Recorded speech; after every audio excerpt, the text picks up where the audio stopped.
कमिशनला go back म्हटलेलं होतं, आज तुम्ही भाजपाला गो बॅक म्हणताय, काय नक्की परिस्थिती समोर आलेली आहे? 1942चा जर इतिहास तुम्ही बघता तर 1942 ला जी चळवळ झालेली आहे, गो बॅक सायमन, चले जाओ, भारत छोडो, तेच आम्ही बीजेपीला सांगतो, तुम्ही हे सगळं सोडा आणि राजकारण तुमच्या बसकी बात नाही। जर तुम्हाला वाटत असेल तर ईव्हीएम सोडून तुम्ही बॅलेट पेपरवर निवडणूक लढून दाखवावी तर तुमची ताकद समजेल। आज तुम्ही इतर पक्षाचे कार्यकर्त्यांना पैसे देऊन जे फोडताय हे चुकीचं धोरण तुम्ही टाकताय। त्या निमित्ताने आज ही ठाकरे बंधूंनी चळवळ उभी केलेली आहे, त्या चळवळीला आम्ही आज कामधंदा सोडून आणि यापुढे ही चळवळ जरी चालू राहिली तर आम्ही रस्त्याला उतरायला तयार आहोत। काय वाटतं, सामान्य मतदारांचा अपमान होतोय का या सगळ्या भ्रष्टाचारामुळे? सामान्य मतदाराचा अपमान बनण्यापेक्षा एन्काउंटर्स होत आहेत। आज एन्काउंटर, परवाचा एन्काउंटर तुम्ही बघितलं, शिक्षण समितीमध्ये काम करणाऱ्या एखाद्या संस्थेचा तो 2 वर्ष काम करतोय, 2 करोडचं बिल त्याचं बाकी आहे, त्याचं सरळ सरळ एन्काउंटर झालेलं आहे। म्हणजे न विचारता एपीए कांबळे ज्यांची गन असते लॉकरमध्ये, तो येतो त्याच्या छाताडात गोळी टाकतो, हे आपल्या संविधानाचा एन्काउंटर आहे। त्या निषेधार्थ आम्हाला प्रचंड राग आहे आणि ही परिस्थिती नेपाळ सारखी व्हायची शक्यता आहे। आम्ही कुठच्याही भ्रष्टाचाराला, जो वोट चोरी करतो किंवा पैसा चोरी, कोणाला यापुढे सोडणार नाही। आपलं नाव सर? राजेश सावंत, घाटकोपर पश्चिम, महाराष्ट्र नवनिर्माण सेना। निर्माण सेनेकडून सुद्धा आक्रमकपणे आंदोलन छेडण्यात आलेलं आहे। महाविराट मोर्चासाठी मनसे देखील सहभागी झालेली आहे। महाविकास आघाडीचा घटक पक्ष आहे आणि आपण बघतोय की महाविकास आघाडीनं जो महाविराट मोर्चाचं या ठिकाणी आयोजन केलेलं आहे, अगदी सर्वसामान्य घरातील मतदार या महाविराट मोर्चासाठी या ठिकाणी आलेला आहे। अगदी प्रत्येक पक्षातील पदाधिकारी, कार्यकर्ते आणि त्याचबरोबर आपण बघतोय सामान्य मतदार या मोर्चाला सहभागी झालेला आहे। कारण आमच्या मतदार यादीत जर भ्रष्टाचार होत असेल तर नक्कीच ही लोकशाहीची गळचेपी आहे, हा लोकशाहीचा अपमान आहे। आपण या ठिकाणी बघतोय या ठिकाणचं वातावरण मुंबई छत्रपती शिवाजी टर्मिनस या ठिकाणी, मुंबई छत्रपती शिवाजी महाराज टर्मिनस या ठिकाणच्या संपूर्ण रस्त्यावरचं हे चित्र तुम्हाला पाहायला मिळेल। या ठिकाणची परिस्थिती जी आहे तुम्हाला हीच पाहायला मिळेल। आज प्रत्येकाच्या तोंडी एकच वाक्य आहे की महाविकास आघाडीच्या मोर्चात सर्वसामान्य मतदारांनी सहभागी व्हा, या ठिकाणी आपण बघतोय। सर, काय सांगाल, हा जो काही भ्रष्टाचार होतोय या संदर्भात महाविराट मोर्चाचं स्वरूप कसं असणार आहे?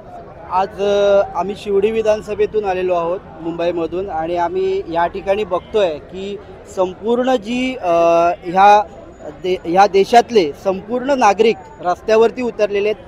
जणू काही एक पक्ष सोडून संपूर्ण ठिकाणी हे वातावरण निर्माण झालं आहे की कुठेतरी लोकशाहीचा गळा घोटला जातोय आणि आम्ही हे पाहतोय की लोकांना आता हे महायुतीचं सरकार नको आहे, की अशा सरकारला आपण आता निवडून दिलेलं आहे की जे सरकार स्वतःची मनमानी करतंय, कुठेही कोणालाही कुठल्याच बाबतीमध्ये धोरणात घेत नाही आहे। जिथे तिथे सर्व ठिकाणी तुम्ही बघत असाल की सर्वांवरती नुसते नवीन नवीन हे विषय लादत चाललेत जे लोकांना नको हवेत।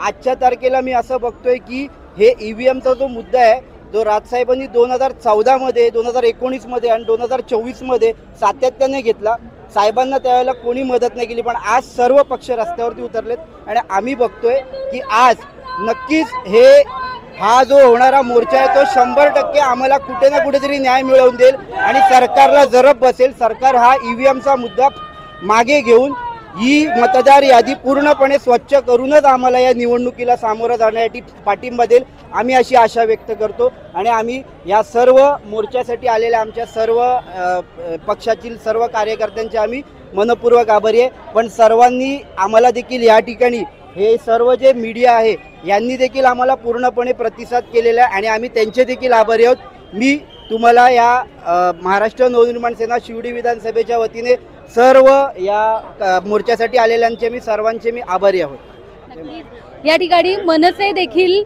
मनसे इतर पक्षांसोबत, मित्र पक्षांसोबत या संपूर्ण मोर्चात सहभागी झालेले आहेत, महिला वर्ग आहेत। मॅडम, काय सांगाल, मतदार यादीमध्ये मोठ्या प्रमाणात भ्रष्टाचार झालेला आहे, कुठेतरी आता त्याला वाचा फोडण्यासाठी महाविकास आघाडी रस्त्यावर उतरलेली आहे। बोगस मतदानाविरुद्ध आवाज उठवण्यासाठी महाविकास आघाडी रस्त्यावर उतरलेली आहे। ईव्हीएम घोटाळा, महाविकास आघाडी येणाऱ्या महानगरपालिकेच्या याच्यासाठी जर हा आवाज उठवला नाही तर हा घोटाळा होणार। केंद्रात सत्ता त्यांची, महाराष्ट्रात सत्ता त्यांची, हम करो सो कायदा, त्याच्यामुळे हा बोगस मतदान दुरुस्त याद्या दुरुस्त केल्याशिवाय महानगरपालिकेची निवडणूक घ्यायची नाही असा राजसाहेबांचा, आणि तो योग्य आहे. कारण नाही तर परत तेच होणार. कारण आमदाराच्या वेळेला ज्या वेळेला विधानसभेची निवडणूक झाली 1 महिना झाला, तो तुम्ही ज्या वेळेला मुख्यमंत्री निवडायच्या ऐवजी महिनाभर का शांतता होती? कारण तुम्हाला माहित होतं ईव्हीएम घोटाळा झालेला आहे. आता ईव्हीएम घोटाळा बघत ज्याच्या 4 आमदार येणार त्याचे 42 आमदार आले.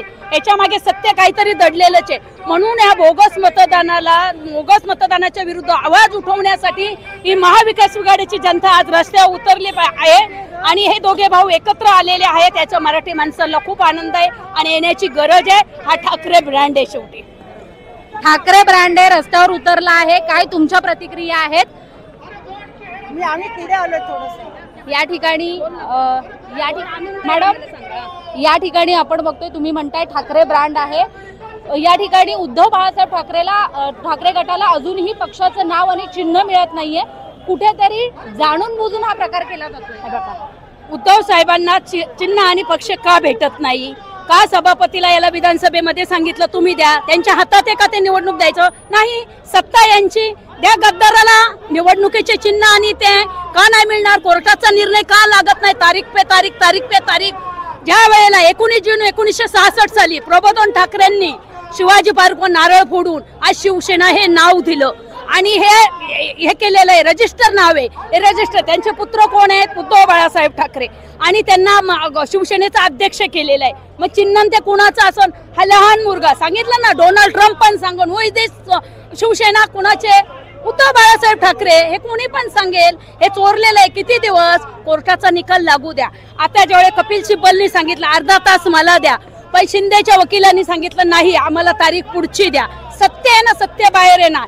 हे शिवसेनेचंच आहे. आमचं तर म्हणणं असं आहे, नाही जर शिवसेना धनुष्य बांधिला ना, सरळ हे करावा, तो गोठून टाकावा. जे असं ते गोठून, तुम्हाला नको आम्हाला नको. कारण ज्या मशालीवर ठाण्याला पहिल्या निवडणुकीला बाळासाहेबांचे 36 नगरसेवक आले होते, ह्याच मशालीवर ही मशाल आता पेटून उठून आता रस्त्यावर उतरलेले आहे. मशाल शेवटी आग लावणार, आणि हे याच्यासाठीच आपल्याला याच्यावर उतरलेले आहेत लोक रस्त्यावर बोगस मतदानाविरुद्ध. या ठिकाणी मॅडम, तुमचं नाव? विजया वाळुंज. कुठून आलं ते? मी भायखेड्यावरून. हे कशावर मिळेल तुमची क्लिप? आम्ही तुम्हाला पाठवतो. महाराष्ट्र तिथीच आहेत, त्यांची काय मुलाखत? कोण आहे सर? आपण बघतोय या ठिकाणी महाविकास आघाडीचा महाविराट मोर्चा आहे. अगदी सर्वसामान्य मतदार देखील या महाविराट मोर्चामध्ये सहभागी झालाय. तुमच्या काय प्रतिक्रिया आहेत? काय आवाहन करणार आहात मतदारांना? आम्ही या महाविकास आघाडीमधले शरद पवार राष्ट्रवादी काँग्रेस पक्षाचे आम्ही कार्यकर्ते. महाविकास आघाडीचं जे नेतृत्व करतात पवारसाहेब, उद्धव बाळासाहेब ठाकरे आणि मनसे, आणि हे कम्युनिस्ट पक्षाचे आलेले आहेत. यामध्ये तुम्ही आता एक जे वाक्य वापरलं, सर्वसामान्य कार्यकर्ता जो आला आहे, आज BJPच्या ह्या अन्यायाविरुद्ध, हुकुमशाहीच्या विरोधात आज हा सगळा म्हणजे नुसता मतदारांचा बोगस हा विषय नाही आहे. सगळ्या बाबतीत नोटबंदीचं सुद्धा अजून लोक विसरलेले नाही आहेत. आज जे काय त्या लोकांनी केलेल्या लोकांना त्रासदायक गोष्टी, त्याच्या विरोधात हा असंतोष आहे, आणि हा असंतोषाचा मोर्चा आहे असं मी महाविकास आघाडीच्या वतीने आणि पवारसाहेबांच्या पक्षाच्या वतीने सांगतो. आपलं नाव सर? प्रभाकर चाळके, प्रदेश सरचिटणीस, महाराष्ट्रात. या ठिकाणी महाविकास आघाडीचे सगळे घटक पक्ष या मोर्चामध्ये सहभागी झालेले आहेत. प्रत्येकाच्या मुखी एकच आहे की हा भ्रष्टाचार थांबला पाहिजे. महाविकास आघाडीच्या मोर्चामध्ये सर्वसामान्य मतदारांनी देखील सहभागी झालं पाहिजे. या सगळ्या महाविराट मोर्चाची दखल निवडणूक आयोगाला घ्यावी लागणार आहे, आणि मतदार यादीत जो काही घोळ सुरू आहे, भ्रष्टाचार सुरू आहे, तो कुठेतरी त्यांना सोडवावा लागेल, आणि त्यानंतरच पारदर्शकपणे ही निवडणूक जी आहे ती पार पडली पाहिजे अशी मागणी आता केली जाते. या मोर्चाचं पुढचं स्वरूप कसं असणार आहे, त्याचे परिणाम काय असणार आहेत ते आम्ही तुम्हाला दाखवणार आहोत. तोपर्यंत या सगळ्या संदर्भातील ज्या काही घडामोडी आहेत त्या पाहण्यासाठी लोकशाहीचा चौथा आधारस्तंभ लोकतंत्र या वाहिनीला लाईक, फॉलो आणि शेअर करायला विसरू नका. धन्यवाद.